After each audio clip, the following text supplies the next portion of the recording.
Storage units are big, big business.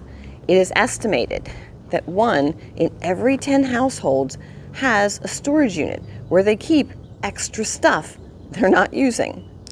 If you have a storage unit, the first thing I recommend you do is create an inventory list so that you know every single thing that you have in your storage unit.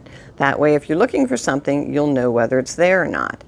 Also, your best bet is to put things into plastic storage containers. Cardboard boxes tend to get moisture and they deteriorate over time.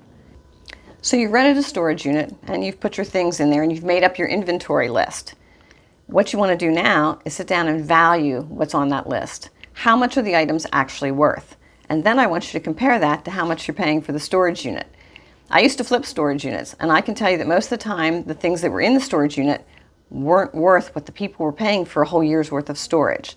So some of the things that you obviously don't want to store in your storage unit are trash, old light bulbs, kitchen utensils that are no longer any good, cards, just paperwork. Get rid of that stuff. Don't spend money to store that. But likewise, things that you also don't want to store, cash. Besides not leaving cash in your storage unit, don't put checks in there. Don't put credit cards in there. Licenses, anything that has your ID on it. Stamps, anything that you can consume has no business being in your storage unit. Another thing that you don't want to store in your storage unit is your tax returns. They've got your income on there, your address, your social security number. It's a great way to have identity theft. So don't put that stuff into a storage locker. Keep it in your house.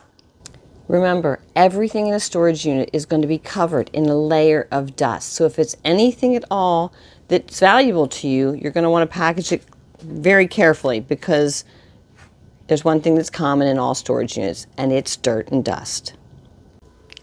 Dirt's not the only thing that shows up a lot in storage units. Mice. Even though they put traps around all over the place, I have never cleaned out a storage unit that didn't have mice dirt in it. So do not store food or anything that's going to draw the mice in. And if you have something valuable, you want to pack it in such a way that hopefully the mice can't get into it, because they're going to ruin it.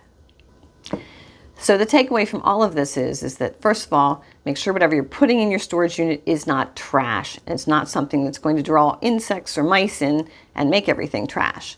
The second thing is figure out why you're keeping that stuff and how valuable is it, and is it worthwhile you spending money to hold on to it? Because you can spend an awful lot of money holding on to stuff that really just doesn't have a whole lot of value.